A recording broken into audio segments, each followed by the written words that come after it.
ہو جاتا ہے۔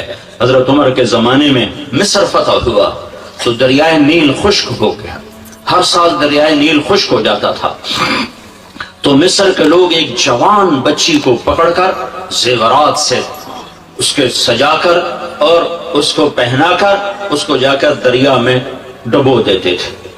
وہ بیچاری زندہ اس میں غرق ہو کے مر جاتی تھی تو شیطان کا کوئی اس میں تصرف تھا، پھر دریا کا پانی چڑھ جاتا تھا۔ تو عمر رضی اللہ تعالیٰ عنہ کے دور میں جب مصر فتح ہوا تو وہ مصری آ گئے عمر بن عاص کے پاس کہ دریا خشک ہو چکا ہے، ہم نے بچی کو ڈبونا ہے۔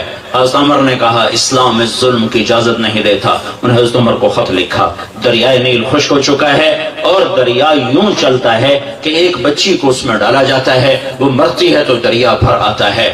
تو حضرت عمر نے کہا خط لکھا، دو خط لکھے، ایک عمر بن عاص کو تم نے بالکل ٹھیک کیا ہے، ایسا نہیں کرنا، اور ایک خط لکھا کسے؟ دریائے نیل کو۔ دریائے نیل کو خط لکھا جا رہا ہے، بیٹا باپ کی نہیں سنتا، بیٹی ماں کی نہیں سنتی، دریائے نیل کو خط لکھا جا رہا ہے۔ بسم اللہ الرحمن الرحیم، من عبد اللہ امیر المؤمنین عمر بن الخطاب الى نیل مصر۔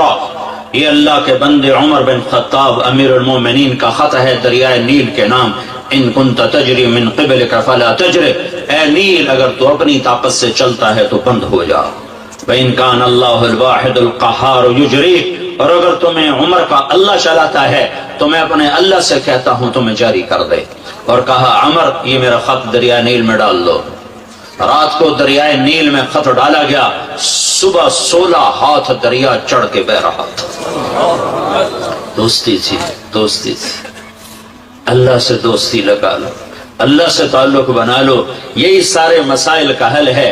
اور اللہ سے تعلق بننے کا ذریعہ ہے جناب رسول اللہ صلی اللہ علیہ وسلم کی مبارک زندگی، آپ کی سیرت، آپ کی صورت، آپ کے اخلاق، آپ کا کردار، آپ کا قول، آپ کا فعل، آپ کی حرکت، آپ کا سکون، آپ کا اٹھنا اور بیٹھنا، چلنا اور پھرنا، گھر کی زندگی، بازار کی زندگی، مسجد کی زندگی، اور زندگی کے ہر شعبے میں اپنے حبیب کو ساتھ لے لو، اس کو ساتھ لے لو تو میرا اللہ راضی ہے۔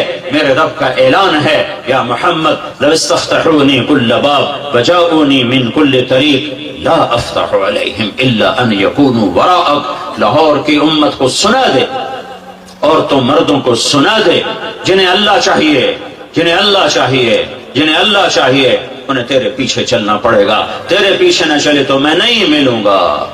وہ ابو لہب چاچا کیوں نہ ہو، میں کہوں گا تبت یدا ابی لہب وتب۔ اور وہ غلام حبشی، کون غلام حبشی؟ کون؟ بلال۔ وہ تیری مان جائے، تیرا بن جائے۔ آہا ہا ہا، میرے رب نے کیا کر کے دکھایا۔ مسجد نبوی کا مؤذن بنایا، سیدنا سید ابو لہب سید ہو کے پلیت ہو گیا اور بلال حبشی ہو کے سید ہو گیا۔ میرے نبی نے کہا سلمان منا اہل البیت۔ سلمان فارسی کے بارے میں جھگڑا ہو گیا، مہاجرین کہنے لگے سلمان ہم میں سے ہے، اور مدینے والے کہنے لگے سلمان ہم میں سے ہے۔ یہ جھگڑا ہو گیا، خندق کی کھدائی ہو رہی ہے اور مکے اور مدینے والوں میں زمین تقسیم کی جا رہی، یہاں یہ کھدائی کریں، یہاں یہ کھدائی کریں، یہاں یہ کھدائی کریں۔ تو اب انصار ادھر ہو گئے، مہاجرین ادھر ہو گئے۔ سلمان فارسی کون ہیں؟ نہ تو عربی ہیں، نہ مدنی ہیں، نہ مکی ہیں، لہٰذا کون ہیں بھائی؟ تو مکے والوں نے کہا ہم میں سے ہیں، ایران سے ہجرت کر کے آیا۔ مدینے والوں نے کہا ہم میں سے ہیں، اسلام سے پہلے آیا ہے، لہذا یہ مدنی ہے، وہ کہیں یہ مکی ہے۔ دونوں میں جھگڑا ہو گیا، فیصلہ عدالت نبوت میں گیا تو آپ نے فرمایا کیا دلائل ہیں؟ مکے والے یہ، مدینہ والے یہ۔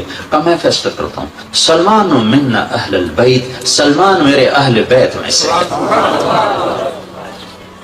اہل بیت وہ نہیں جو سید ہو کر پیدا ہوں، اہل بیت وہ ہیں جو نبی کے غلام ہوں۔ تو بلال سید بن گیا، ابو لہب پلیت بن گیا، مسجد نبوی کا مؤذن بنا۔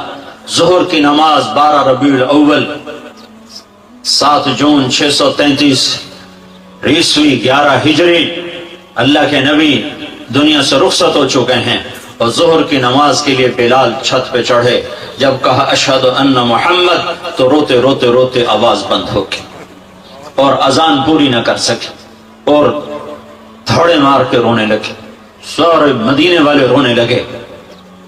تو آپ اتر گئے اور کہا میں آج کے بعد قسم کھاتا ہوں کہ آج کے بعد میں اذان نہ دوں۔ اور پھر اللہ کے نبی کے تدفین کے بعد ابو بکر صدیق سے اجازت لے کر جہاد میں ملک شام چلے گئے۔ 6 مہینے لوٹ کے نہیں آئے، 6 مہینے گزرے، 1 لاکھ صحابہ نکلے ہوئے تھے جہاد میں، 1 لاکھ، کسی کو خواب نہیں آیا، صرف بلال کو خواب آیا۔ بلال، اللہ کے حبیب خواب میں، بلال یہ کیا بے وفائی، میرے شہر آنا ہی چھوڑ دیا۔ 6 مہینے گزرے ہیں، صحابہ 1 لاکھ کے قریب جہاد میں شام عراق میں جا چکے ہیں، خواب بلال کو آتا ہے، بلال یہ کیا بے وفائی، میرے شہر آنا ہی چھوڑ دیا۔ رات آنکھ کھلی، اونٹنی پہ سوار ہوئے، سوائے پیشاب اور نماز کے نہیں رکے، اور چل سو چل، چل سو چل، چل سو چل، چل سو چل، 7ویں دن مدینے پہنچے اور ان کو یہ یاد ہی نہیں رہا کہ اللہ کے نبی دنیا سے جا چکے ہیں۔ ویسا عشق سوار تھا اور ایسا وہ خواب دل و دماغ کے حاوی ہوا کہ یہ بھول ہی گئے کہ اللہ کے نبی دنیا سے جا چکے ہیں۔ مدینے میں داخل ہوتے ہی نعرے مارے، یا رسول اللہ میں آ گیا، یا رسول اللہ میں آ گیا۔ جب حجرہ مبارک پر پہنچے تو پھر یاد آیا، او ہو تو جدائیاں ہیں، جدائیاں ہیں۔ پھر بے قرار ہو کر اندر حجرے میں آئے اور چیخنے گئے، یا رسول اللہ میں تو آ گیا، آپ کہاں ہیں، میں تو آ گیا، آپ کہاں ہیں، اور قبر پر گرے اور قبر سے چمٹ کر روتے روتے روتے روتے خوشی کی کیفیت طاری ہو گئی۔ نماز کا وقت آ گیا، مسجد ساری بھر گئی، سب کی تمنا کہ آج بلال اذان دے، اور کسی کو ہمت نہیں ہو رہی بلال سے بات کر، تو صحابہ نے حسن حسین کو استعمال کیا، امامین ہمامین، نبی کی آنکھوں کی ٹھنڈک، جنت کے سردار حسن اور حسین، جنت کی عورتوں کی سردار فاطمہ۔ علی تجھے پتا ہے تیرا گھر کہاں ہے جنت میں؟ کہا جی نہیں، کہا جنت میں تیرا گھر میرے گھر کے سامنے ہے۔ تو دونوں کو صحابہ نے کہا حضرت آج بلال سے کہو اذان دے، اور یہ کسی کے کہنے پر نہیں دیں گے۔ حسین 6 سال کے، حسن 7 سال کے، یہ دونوں معصوم بچے آئے اور حضرت بلال کے سامنے کھڑے ہو گئے، کہنے گے چچا ایک درخواست کر، کہ میرے بچوں میری تو جان قربان ہے، کیا حکم ہے؟ درخواست نہ کو، حکم کو، کہ جیسے ہمارے نانا کے لیے اذان آج ہمارے لیے تھے۔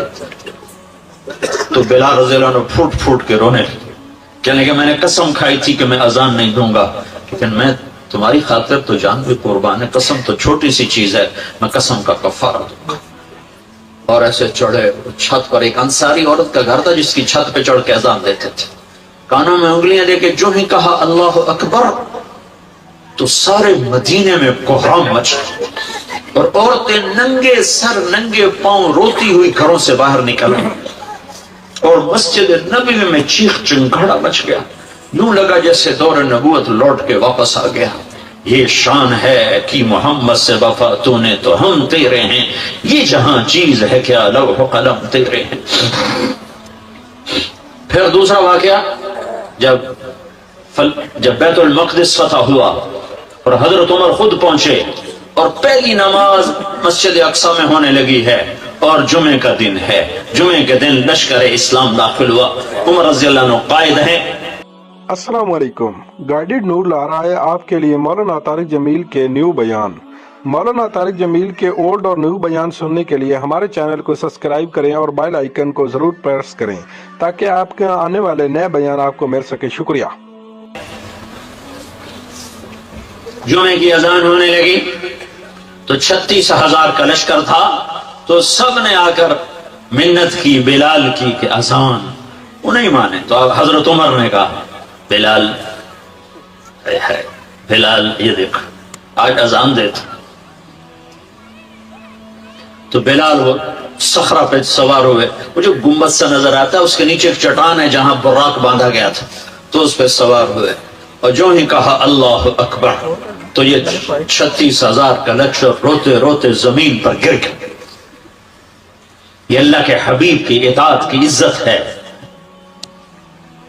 اپنی زندگی کو ڈھالو اللہ کے محبوب کے طریقوں میں، اللہ کے محبوب کے سانچوں میں۔ فلا وربک لا یؤمنون حتی یحکموک فیما شجر بینہم، قرآن کی سب سے خوبصورت قسم، اے میرے حبیب لاہور والوں کو بتا دے کہ مجھے تیرے رب کی قسم، سبحان اللہ، کیا قسم اللہ نے اٹھائی ہے، اے میرے حبیب مجھے تیرے رب کی قسم۔ یہ عشق کی انتہا ہے، محبت کی انتہا ہے کہ اللہ تعالیٰ ہے خود ہی رب محمد ہے، لیکن قسم یوں اٹھا رہا ہے جس سے رب محمد کوئی اور ہے، قسم اٹھانے والا کوئی اور ہے، کہہ رہا مجھے تیرے رب کی قسم۔ میں اس کو اردو میں کبھی بھی بیان نہ کر پاؤں گا، اور دنیا کا کوئی بھی شخص اس کو اردو میں، انگریزی میں، ہندی میں، فارسی میں نہیں ڈھال سکتا۔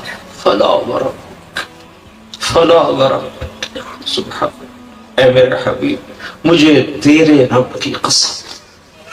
جو اپنائیت اور جو شہد ان جملوں ان لفظوں میں بھرا ہوا ہے، میں کہاں سے لے کر لاؤں ترجمہ اس کی؟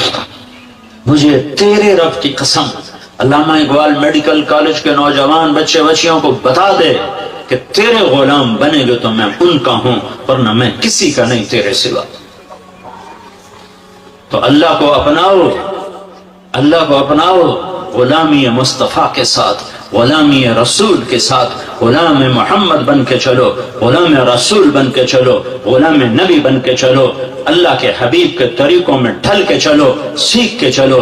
یہ اللہ تک پہنچنے کا راستہ ہے۔ ڈاکٹر بنو، بادشاہ بنو، انجینئر بنو، جو مرضی بنو، لیکن غلام مصطفیٰ بن کے بنو، پھر اللہ تمہارا ہے، پھر اللہ تمہارا ہے۔ ساری کائنات اس نے اپنے حبیب کے قدموں پہ جھکا دی، اس کی ایک ایک ادا کو محفوظ کر دیا، اس کے ایک ایک طریقے کو محفوظ کر دیا۔ وہ دنیا اس سے بڑا محسن کوئی ہے تو دکھا دو، اس سے بڑا کوئی محسن ہے تو دکھا دو، اس سے بڑا کوئی عالی مقام ہے۔ مقام محمود انتظار میں ہے، کدھر ہے شفاعت کبریٰ انتظار میں ہے، کدھر ہے مقام وسیلہ انتظار میں ہے، کدھر ہے جنت کا جھنڈا کی چابی اس کے ہاتھ میں ہے، اللہ کا جھنڈا اس کے ہاتھ میں ہے، جنت کی چابی اس کے ہاتھ میں ہے، حوض کوثر موجیں مارتا ہوا اس کے انتظار میں ہے، جنت بن سنور کے اس کے انتظار میں ہے، اللہ کی رحمت کے در کھلنے کے لیے اس کی شفاعت کے انتظار میں ہے، جنت کے دروازے کھلنے کے لیے اس کی شفاعت کے انتظار میں ہیں، جنت کا دروازہ کھلنے کے لیے اس کے قدم مبارک کے پڑنے کے انتظار میں ہے۔ وہ ساری کائنات میں ساری امت کے لیے رحمت بن کر، شفقت بن کر، شفیق بن کر، حریص بن کر، عزیز بن کر، رؤوف بن کر، رحیم بن کر آئے۔ محمد ہیں، اور وہ جیسے اللہ نے اپنے نام رکھے ایسے اپنے حبیب کے نام بھی رکھے۔ تو محمد، تو احمد، تو ماہی، تو حاشر، تو عاقب، تو فاتح، تو خاتم، تو ابو القاسم، تو طٰہٰ، تو یاسین، تو مجتبیٰ، تو مرتضیٰ، تو حامیم، تو مرتضیٰ، تو مجتبیٰ، تو مصطفیٰ، تو باطن، تو ظاہر، تو اول، تو آخر، تو شاہد، تو رشید، تو مبشر، تو نذیر، تو داعی الی اللہ، تو سراج منیر، تو مزمل، تو مدثر۔ مزمل اور مدثر میں جو لاڈ ہے، اللہ کی قسم لاکھوں کتابیں لکھ دو تو ایک لفظ کا مطلب ادا نہیں ہو سکتا۔ یا ایھا المزمل، یا ایھا المدثر، اوئے ہائے کیا محبت ہے۔ کبھی مزمل، کبھی مدثر، کبھی طٰہٰ، کبھی یاسین، کبھی مبشر، کبھی نذیر، کبھی داعی الی اللہ، کبھی سراج منیر، کبھی حامد، کبھی محمود، کبھی رشید، کبھی عاقب، کبھی فاتح، کبھی اجود، کبھی اکحل، کبھی احور، کبھی ابیض، کبھی اہدب، کبھی اعلم، کبھی انور، کبھی اشرف، کبھی اعز، کبھی اتم، کبھی اجل، کبھی اشرف، کبھی اجمل، کبھی احسن۔ کیا میں الفاظ لاؤں جو میرے نبی کے لیے میرے اللہ نے چن چن کے اس کی جھولی میں ڈالے۔ وَأَحْسَنَ مِنْكَ لَمْ تَرَ قَطُّ عَيْنِي، تیرے جیسا حسین میری آنکھ نے نہیں دیکھا. حسن ظاہر کے لیے حسن کا لفظ ہے. وَأَجْمَلَ مِنْكَ لَمْ تَلِدِ النِّسَاءُ تیرے جیسے جمال والا کسی ماں نے نہیں جنا. حسب نسب کی خوبصورتی کے لیے جمال ہے, شکل کی خوبصورتی کے لیے حسن ہے. تو میرے حسان نے کہا, میرے نبی کے شاعر نے کہا, تیرے جیسا حسین میری آنکھ نے نہیں دیکھا, تیرے جیسے حسب نسب والا کسی ماں نے نہیں جانا. تیرا نسب تو آدم تک تیرے رب نے محفوظ کر دیا. تو محمد بن عبداللہ بن عبد المطلب بن ہاشم بن عبد مناف بن قصی بن کلاب بن مرہ بن کعب بن لبی بن غالب بن فہر بن مالک بن نضر بن کنانہ بن خزیمہ بن مدرکہ بن الیاس بن مدر بن نزار بن معد بن عدنان بن اود بن حمیسہ بن سلامان بن عوس بن بوز بن قموال بن ابی بن عوام بن ناشد بن حزا بن بلداس بن یدلاف بن طابخ بن جاحم بن ناحش بن ماخي بن عيفي بن عبقر بن عبيد بن الدعاء بن حمدان بن سنبر بن يثربي بن يحزن بن يلحن بن إرعضة بن عيثي بن زيشان بن عيسر بن أقناط بن إيهام بن مقصر بن ناهث بن زاره بن سمي بن مزي بن عوض بن عرام بن قيدار بن إسماعيل بن إبراهيم بن آذر بن ناهور بن سروج بن رعوب بن فائش بن عابر بن أرفخشاد بن سام بن نوح بن لامك بن متوشاله بن إدريس بن يرد بن ملهلئيل بن قينان بن آنوش بن شيس وبن آدم عليه الصلاة والسلام. محمد رسول الله وأحسن منك لم تر قط عيني وأجمل منك لم تلد النساء خلقت مبرأ من كل عيب كأنك قد خلقت كما تشاء يا خير من دفنت في البقاء أعظمه فطاب من طيبهن القاع والأكم نفس الفداء لقبر أنت ساكنه فيه العفاف وفيه الجود والكرم أنت الشفيع الذي ترجى شفاعته على الصراط إذا ما زلت القدم وصاحباك لا أنساهما أبدا مني السلام عليكم ما جرى القلم نسيما جانب بطها گذرکن سأحوالا محمد را خبرکن وبرئی جان مشتاقم دراجا فداء روضہ خیر البشر کن. یہ ہے محمد مصطفیٰ صلی اللہ علیہ وسلم. محمدی نظر آؤ, پنجابی نہ نظر آؤ, سندھی نہ نظر آؤ, بلوچی نہ نظر آؤ, پشتو نہ نظر آؤ, محمدی نظر آؤ, محمدی نظر آؤ. ہماری ایک پہچان ہے جو محمد مصطفیٰ صلی اللہ علیہ وسلم کی زندگی اور سیرت ہے. ایک عبادات ہیں جس میں نماز سب سے اعلیٰ ہے, جس میں روزہ اس کے بعد ہے, زکوٰۃ اس کے بعد ہے, حج اس کے بعد ہے. کہ جن پر فرض ہے حج وہ کرو, زکوٰۃ فرض ہے دو, روزہ فرض ہو گیا رکھو, نماز فرض ہے چھوڑو نہیں. دوسری چیز اخلاق ہیں جس میں ماں باپ سر فہرست ہیں کہ اپنے ماں باپ کو دعا لے کر جنت والے بن جاؤ. بدبخت ہے جس نے ماں باپ کو پایا اور جنت نہ لے سکا. میرے نبی کا فرمان, میرے نبی کی محبت اپنی ماں سے. آپ کی ماں کو فوت ہوئے 57 سال گزر چکے ہیں اور آپ 70,000 کا قافلہ لے کر ابوا کے مقام پر پہنچے ہوئے ہیں.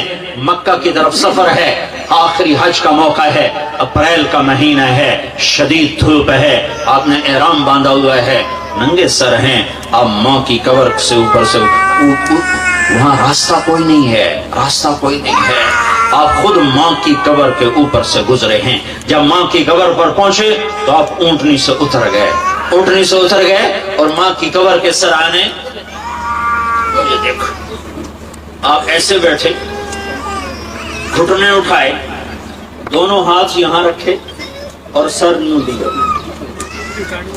جیسے چھوٹے بچے گھٹنوں میں سر دے کے ہوتے ہیں. میرا نبی ماں کی قبر پہ سر دے کے جو بیٹھا ہے, کئی گھنٹے ہچکیاں بندی رہی, ہچکیاں بندی رہیں, روتے رہے, روتے رہے. 57 سال کا منظر سامنے آ گیا کہ یہاں میری ماں نے مجھے چھوڑا تھا جب میں 6 سال کا تھا. میرے نبی صرف 6 سال کے تھے جب اس جنگل میں اللہ نے آپ کی ماں کو اٹھایا. سن 2000 میں میں قبر پر حاضری دے چکا ہوں. میری زندگی کا یادگار ترین سفر ہے حضرت آمنہ کی قبر کی زیارت. بیت اللہ کے اندر میں 2 دفعہ گیا, میری وہ کیفیت نہیں بنی جو ماں کی قبر پر میری کیفیت تھی. مجھے لگا جیسے ساری دنیا کی ماں سوئی پڑی ہے, ساری کائنات کی ماں سوئی پڑی ہے. اور میں 14 صدی پیچھے دیکھنے لگا, دھندلکوں میں دیکھنے لگا کہ یہاں میرا نبی 6 سال میں کیسا تڑپا ہوگا اور کیسا بلکا ہوگا اور کیسا رویا ہوگا, اور ماں ماں کہہ کر کیسے لاش کو جھنجھوڑا ہوگا, اور ماں ساکت اور لاجواب تھی. مرنے یہ میرا نبی پہلی موت دیکھ رہا ہے, موت پہلے دیکھی نہیں, اور پہلی ماں ہی کی موت, ماں کی موت. نہ باپ ہے, نہ بھائی ہے, نہ بہن ہے, اور ایسا جنگل ہے کہ سارے رشتہ دار مکے میں بیٹھے ہوئے ہیں. ایک خاتون نوکرانی ساتھ ہے, ام ایمن, تیسرا اور عزیز کوئی نہیں جس کے کندھے پر سر رکھ کے روتے. میں تو 40 سال کی عمر میں میری ماں مری, میں مدینے میں حج پر تھا, میں نہیں آ سکا, تو میں ڈھونڈتا تھا مجھے کوئی کندھا ملے جہاں سر رکھ کے رو سکوں. اتنا میں بے قرار تھا کہ کوئی مجھے میرا عزیز مل جائے جس کے میں گلے لگ جاؤں اور میں روؤں. 40 سال اور میرا نبی 6 سال.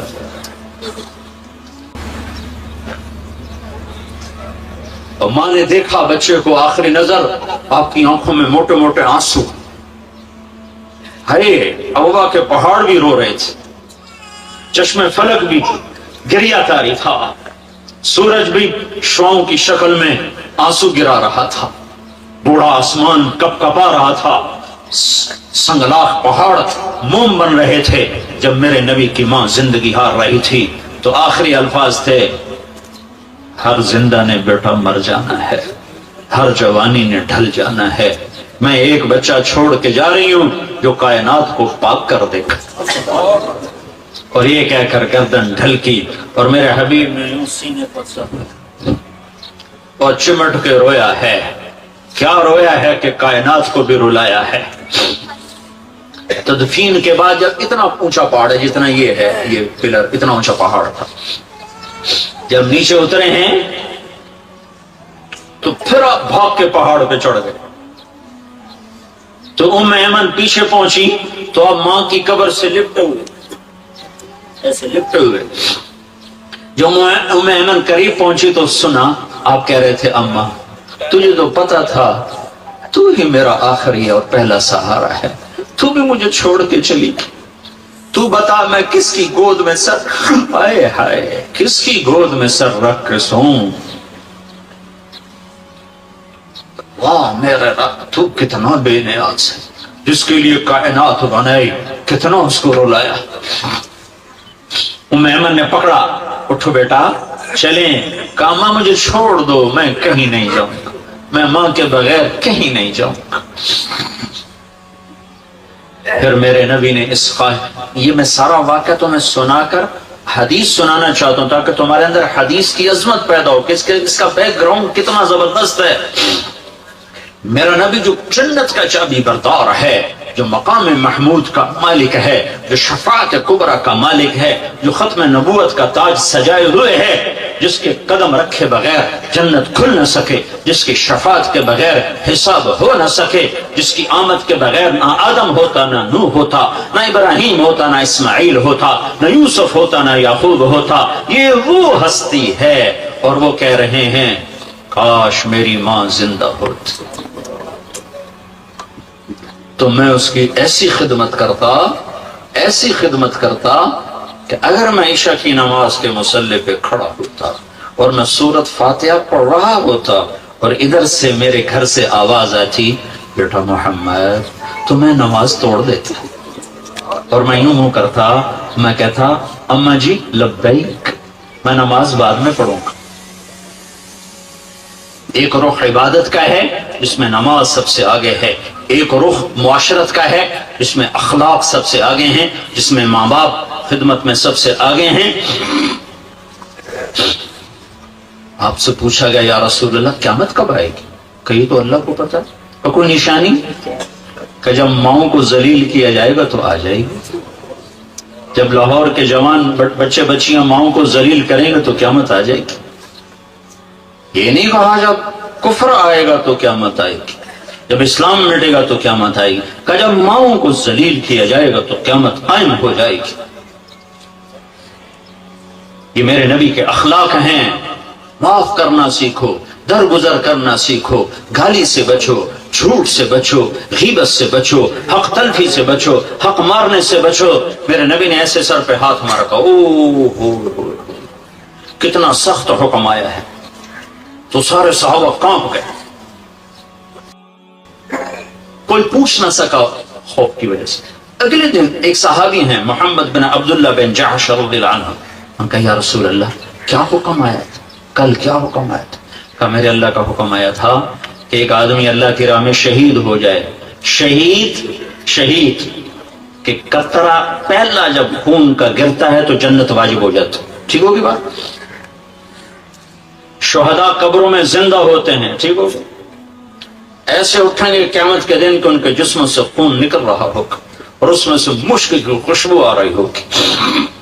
یہ شہید میرے نبی کا فرمان ہے ایک آدمی اللہ کے راستے میں شہید ہو جائے، پھر زندہ ہو، پھر شہید ہو جائے، ایک دفعہ نہیں 2 دفعہ شہید ہو اور کسی کا مال لے کے مر گیا تو جنت کی ہوا بھی نہیں سونگھ سکتا. جب شہید جنت کی ہوا نہیں سونگھ سکتا تو یہ سارا لاہور جو لینڈ مافیا بنا ہوا ہے اور یہ سارے تاجر جو بددیانتی کو تجارت کہہ رہے ہیں اور کھوٹ کو، سود کو، ہیرا پھیری کو تجارت کہہ رہے ہیں اور یہ ساری افسر شاہی جو رشوت کو اپنا حق کہہ رہے ہیں، یہ اللہ کا سامنا کیسے کریں گے؟ ہم تو اللہ کو نہیں چھوڑتے. ہر شے یہی تو پیغام حسین ہے کہ اولاد ذبح کرا دو اللہ کو نہ چھوڑو، اپنے آپ کو ذبح کرا دو اللہ کو نہ چھوڑو. اہل بیت کے خون کا ایک قطرہ 7 زمین آسمان سے زیادہ قیمتی ہے. یہ تاجر کہتے ہیں بڑا گھر بنانا ہے، ڈیفنس میں 4 کنال کا گھر بنانا ہے. افسر کہتا ہے میں نے بچے کو ایچ کالج میں پڑھانا ہے تو میں پیسے کہاں سے لوں، میں نے مرنا ہی ہے. اور حسین کہتا ہے میرے عبداللہ کو ذبح نیزے پہ چڑھا دو، میں نے اللہ کو نہیں چھوڑنا ہے. جس کو میرے نبی نے سینے سے لگایا. حضرت حسین بازار میں گلی میں کھیل رہے تھے تو اللہ کے نبی پیچھے دوڑ پڑے، پکڑو پکڑو پکڑو. صحابہ کا پورا مجمع ساتھ ہے اور آپ آگے ان کے پیچھے پکڑو پکڑو پکڑو. تو حسین آگے آگے بھاگ رہے ہیں اور ہنس رہے ہیں، بھاگ رہے ہیں اور اللہ کے نبی آہستہ آہستہ پیچھے. زیادہ تیز نہیں نا.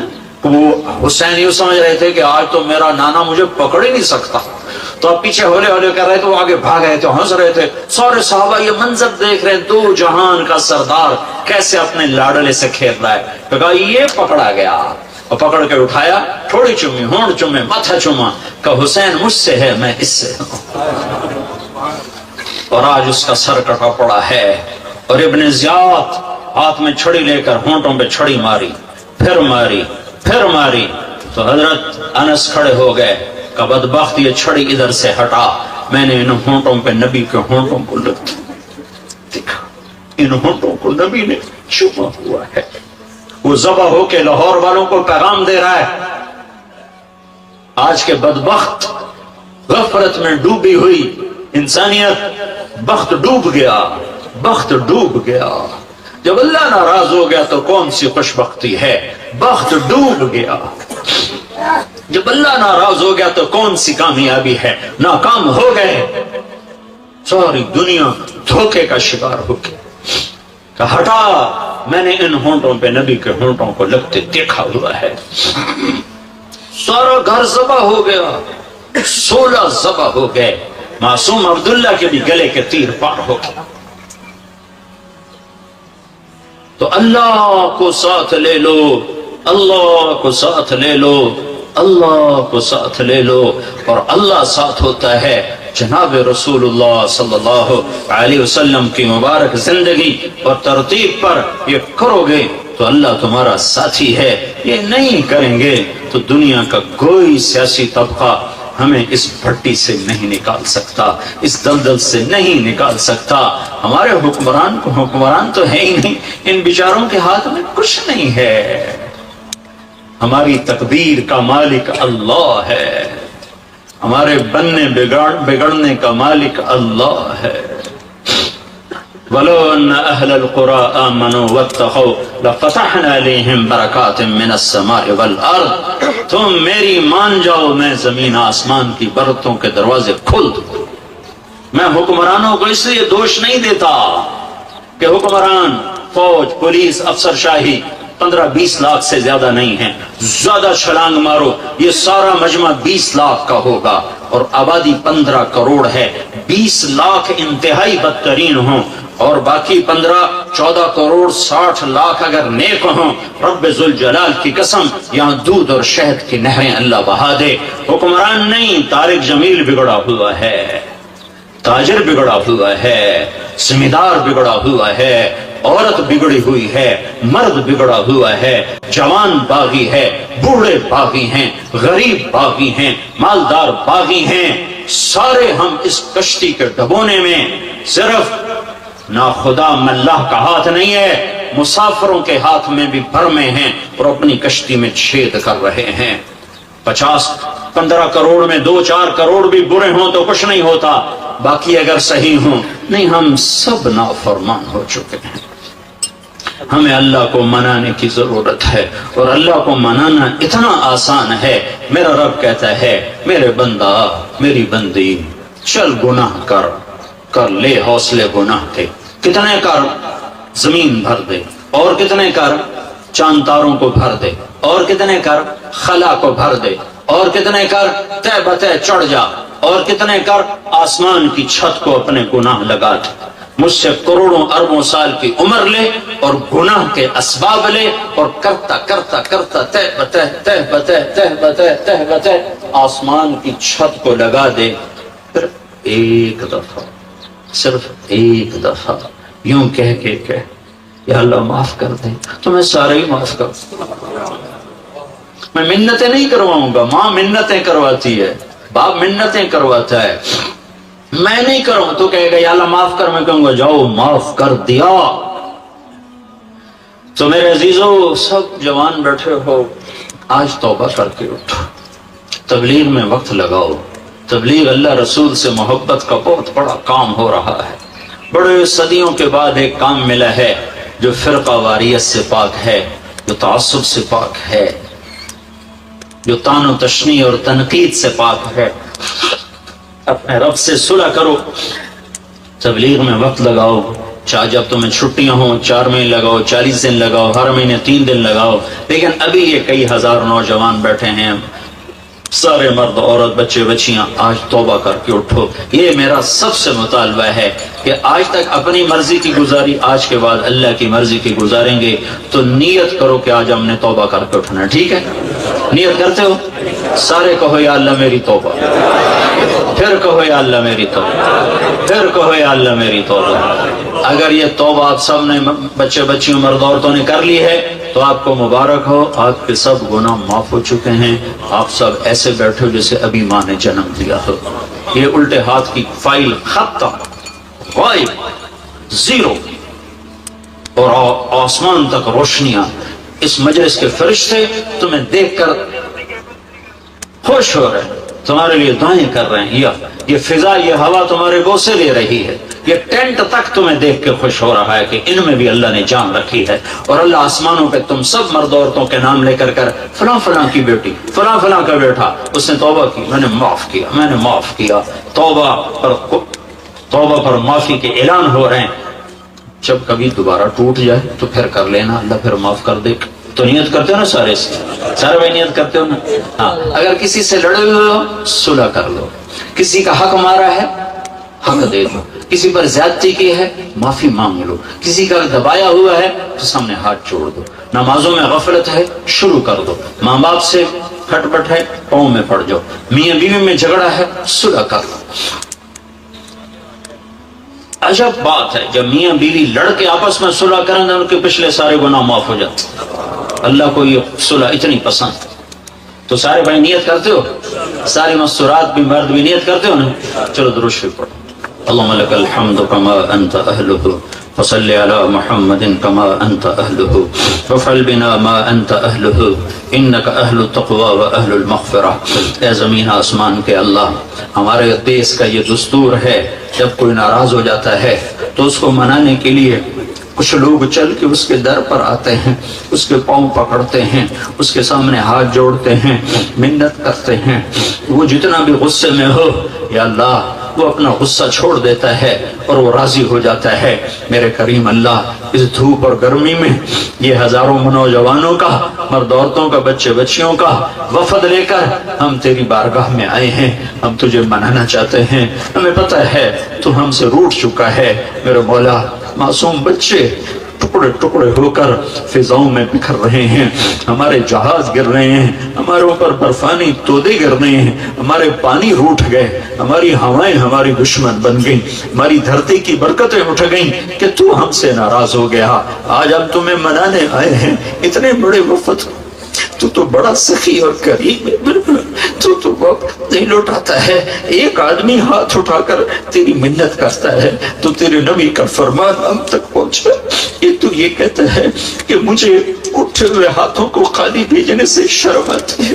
کوئی سفید بالوں والا تیرے آگے ہاتھ اٹھاتا ہے تو یہ کہتا ہے مجھے سفید بالوں سے حیا آتی ہے۔ اس مجمع میں جوان بھی بیٹھے ہیں، بوڑھے بھی بیٹھے ہیں، نیک بھی ہیں، یا اللہ گناہگار بھی ہیں، پر یہ سارا وفد تیری منت کرنے آیا ہے، تجھے منانے آیا ہے۔ اب تو مان جا میرے اللہ، یا اللہ مان جا۔ جیسے بچہ روتے روتے تھک کے کہتا ہے کہ میں تو اب روتے روتے بھی تھک گیا ہوں، اب تو اماں میرا کام کر دے۔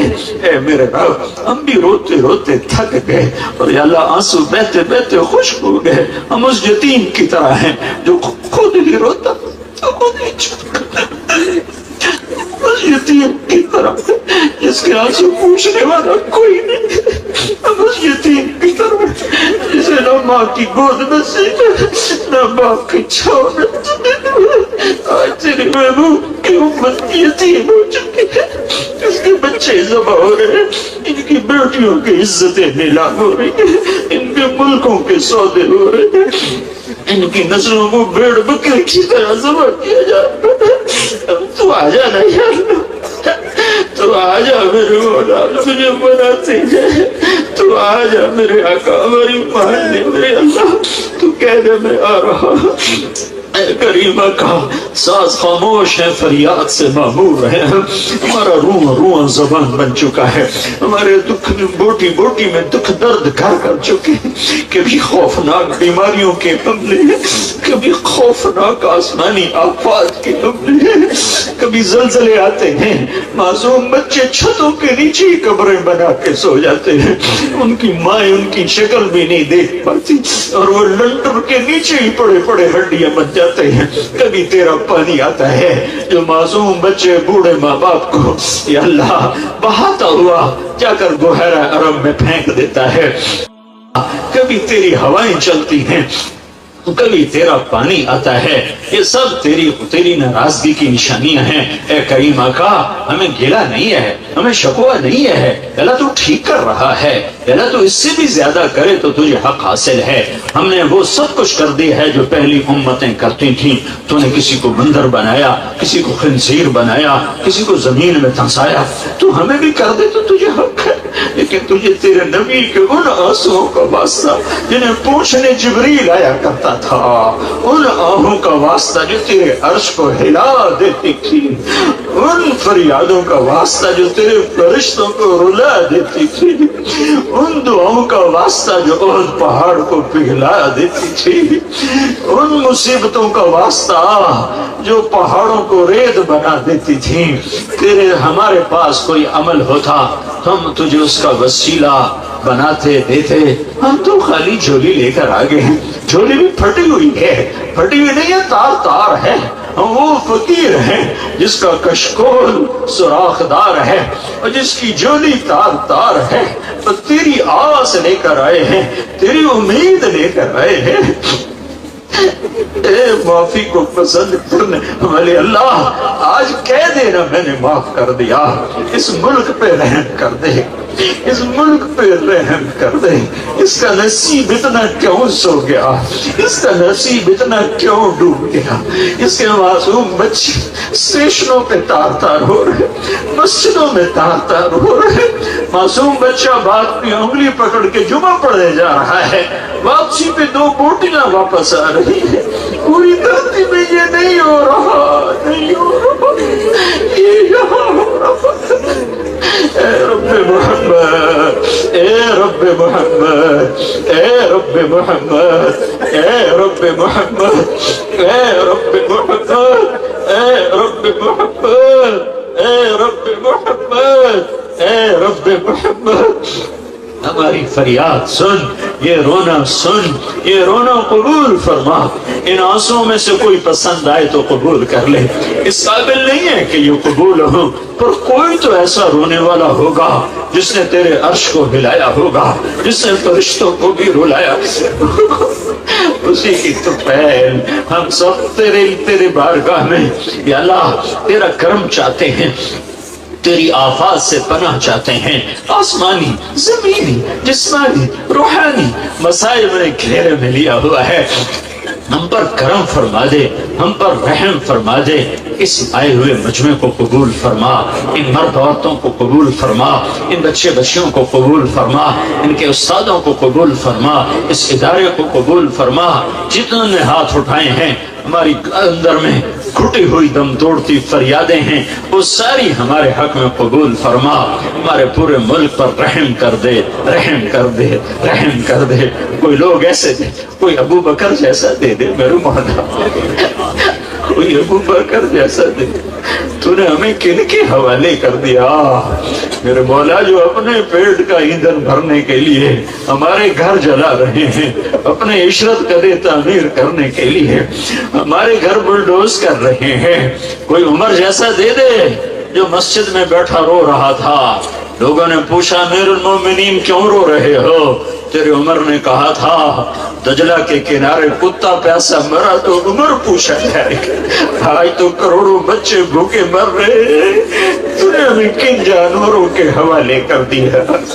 تو نے ہمیں کن درندوں کے حوالے کر دیا، اے میرے رب ہم تجھے تیرے حبیب کی آنسوؤں کا واسطہ دیتے ہیں، پوری امت پر کرم کر دے، رحم کر دے، تمام طبقات کو ہدایت دے دے، کافر مشرک یہود نصارہ تیرے بندے ہیں، سب کو ہدایت دے دے، سب سے راضی ہو جا، جب دنیا سے جانے کا وقت آئے یا اللہ ہمیں یا اللہ عافیت کی موت دے، ہمیں موذی امراض سے بچا، ہمیں خوفناک بیماریوں سے موت نہ دے، جو ہمارے بہن بھائی خوفناک بیماریوں کا شکار ہیں انہیں شفاء کامل عطا فرما دے، انہیں شفاء کامل عطا فرما دے، عافیت کا بلاوا مقدر فرما، تو نے ماں کی گود میں کلمہ دیا، جب قبر کی گود میں جائیں تو یہ کلمہ ہمارے ساتھ ہو، جب میدان محشر میں تو آئے تیری جنت تیری جہنم تیرا عرش اور تیرا اعلان ہو وامتاز اليوم ایھا المجرمون، آج مجرموں کو الگ کر دیا جائے، تو ہمیں ہتھ کڑی نہ لگانا، ہمیں بیڑیاں نہ پہنانا، ہمیں مجرموں میں نہ کھڑا کرنا، نیک بندے بندیوں کے پیچھے جگہ دے دینا۔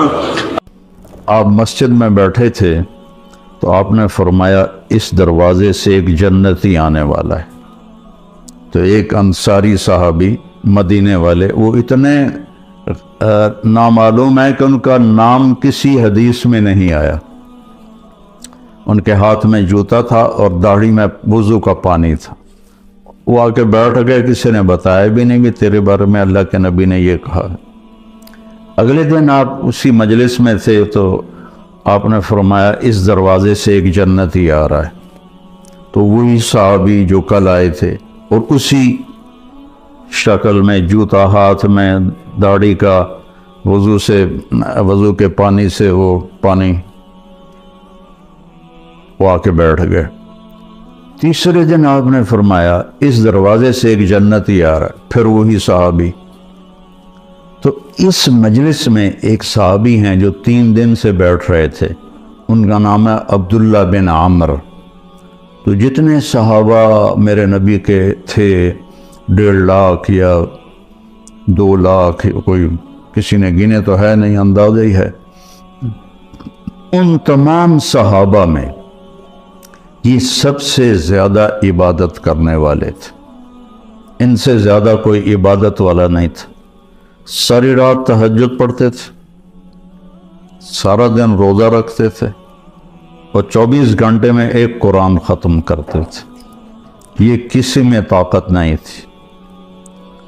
ان کے باپ نے شادی کی تو بیگم سے کہنے لگے میں 2 نفل پڑھ لوں، اور نماز کی نیت باندھی، اور چل سو چل چل سو چل چل سو چل۔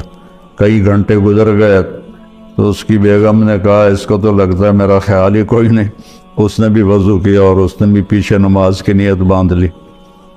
تو جب صبح فجر کے بعد باپ نے پوچھا عمرو بن عاص رضی اللہ عنہ، بیٹا رات کیسے گزری؟ کہا جی الحمدللہ نفلوں میں گزری، کو تیرا ستیہ ناس ہو، میں نے تیری شادی اس لیے کی تھی کہ تیری رات نفلوں میں گزرے۔ جا کے اللہ کے نبی کو شکایت کی انہوں نے کہ اس کا یہ حال ہے۔ تو وہ اس لیول کی ان کی عبادت تھی۔ تو ان کو خیال آیا یہ مجھ سے زیادہ عبادت کرتا ہے، 24 گھنٹے تو سارے میں نے فل کیے ہوئے ہیں، تو اس کے 25 گھنٹے ہیں، تو میں دیکھوں گا یہ کیا کرتا ہے۔ تو اگلے دن وہ ان کے پاس چلے گئے اور کہنے لگے چچا جان میرے ابا مجھ سے ناراض ہیں، تو میں 2-3 دن آپ کے پاس گزار لوں؟ ان کا بیٹا بالکل ضرور آ جاؤ۔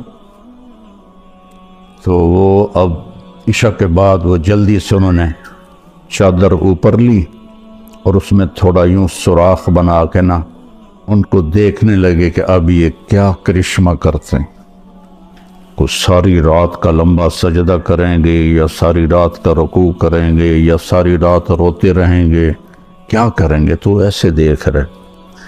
وہ آئے اور سونے کی دعا ہے رات کی، اللہم بسمک اموت و احیا، انہوں نے دعا پڑھی اور تھوڑی دیر بعد ان کے خراٹے شروع ہو گئے۔ اب یہ انتظار کر رہے کہ ابھی اٹھیں گے ابھی اٹھیں گے ابھی اٹھیں گے، حتیٰ کہ فجر کی اذان ہوئی اور یہ انتظار انتظار انتظار، اور وہ اذان پہ اٹھے تو یہ حیران پریشان ہو گئے کہ یہ چاچے نے تو 2 نفل تہجد بھی نہیں پڑھے، تو جنت کی بشارت کہاں سے مل گئی؟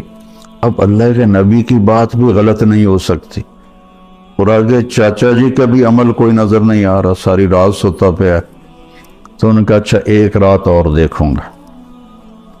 اگلی رات عشاء کے بعد انہوں نے وہی کام کیا، چادر اوپر لی اور ایسے کر کے بیچارے کتنے تھکے ہوں گے، یوں کر کے دیکھ رہے۔ وہ آئے اللہم بسمک اموت و احیا اور او گئے۔ وہ ساری رات سونے میں گزار دی، فجر کی نماز اذان پہ اٹھے۔ اب ان کی حیرت اور بڑھ گئی کہ اس زمانے میں تو منافق تہجد نہیں چھوڑتے تھے، تو ان کو تو جنت کی بشارت ملی پڑی ہے، یہ تہجد بھی نہیں پڑی اور جنت کی بشارت۔ اچھا ایک رات اور دیکھوں گا۔ پھر تیسری رات وہی تماشا انہوں نے کیا، انہوں نے بھی وہی تماشا کیا، سیم انہوں نے اپنی سونے میں رات گزاری، یہ ان کو چیک کرنے میں لگے رہے۔ آخر سے اذان پر وہ اٹھے تو یہ بول پڑے، کہنے لگے چاچا سچی بات یہ ہے میری کوئی اپنے ابا سے لڑائی نہیں تھی، میں نے 3 دن تیرے بارے میں مسلسل سنا کہ ایک جنتی آ رہا ہے، ایک جنتی آ رہا ہے، ایک جنتی آ رہا۔ اللہ کے نبی نے تیرے بارے میں فرمایا، تو میں دیکھنے آیا تھا کہ آپ کیا کرتے ہیں، تو آپ تو ساری رات سوتے رہتے ہیں، تو یہ کیا چکر ہے؟ اللہ کے نبی کی بات بھی غلط نہیں ہو سکتی، وہ تیرے پاس پلے بھی کچھ نہیں ہے، جس کو وہ سمجھ رہے تھے کہ کچھ بندگی عبادت۔ کہنے لگے بتیجے یہی ہے جو تو نے دیکھا ہے اور میرے پاس کچھ بھی نہیں ہے۔ تو وہ نہ بوجھل قدموں سے واپس، چونکہ وہ دو چیزوں کو آپس میں جوڑ بٹھانا ان کو نظر نہیں آ رہا کہ ادھر جنت کی بشارت ہے، ادھر ساری رات کا سونا ہے۔ جب میں نے پہلے بتایا کہ اس زمانے میں تو منافق تہجد نہیں چھوڑتے تھے کہ پتہ نہ چل جائے، تو یہ ساری رات سو کے یہ کیسے جنت کیسے مل گئی؟ جب وہ دروازے تک پہنچے نا تو کہنے لگے بھتیجے ادھر آؤ تو میں اندر کی بات بتاؤں۔ تو انہوں نے کہا یہ بتائیں۔ تو کہنے لگے یہ جو دل ہے نا اس میں کسی کی نفرت کوئی نہیں، اس دل میں کسی کی نفرت کوئی نہیں، اور مجھے کسی سے حسد کوئی نہیں ہے۔ اللہ جب کسی کو کوئی نعمت دیتا ہے تو مجھے کبھی حسد نہیں ہوا، اور اس زبان سے میں نے کبھی کسی کو تکلیف نہیں پہنچائی۔ تو وہ ایسے کھڑے تھے نا، تو ان کا جو حدیث میں تو یہ ایکشن نہیں ہے، لیکن تھوڑا عربی سے مناسبت کی وجہ سے جو ان کا جو باڈی ریئیکشن ہوا وہ میں آپ کو دکھانا چاہتا ہوں۔ تو وہ کہنے لگے ہوا ہوا اچھلے اگو یہ پھٹا تھوڑا ہے نہیں تو میں ڈہ نہ پاؤں، تو کہنے لگے ہوا ہوا، نہیں یہی ہے یہی ہے، اور آگے کرنے گئے یہ ہمارے بس میں نہیں ہے۔ تو اللہ کے بندوں سے دل صاف رکھنا۔ اپنے گھروں میں اگر آپ کئی میاں بیوی آئے ہوئے ہیں، اپنے گھروں میں خوشی دیکھنا چاہتے ہو تو وہ پیسے سے نہیں آئے گی، وہ آپ کے اچھے اخلاق سے آئے گی، آپ کے اچھے رویے سے آئے گی، برداشت کرنے سے آئے گی۔ ایک دوسرے کی برداشت کرنے سے آپس میں محبتیں قائم ہوتی ہیں، چیزوں سے نہیں۔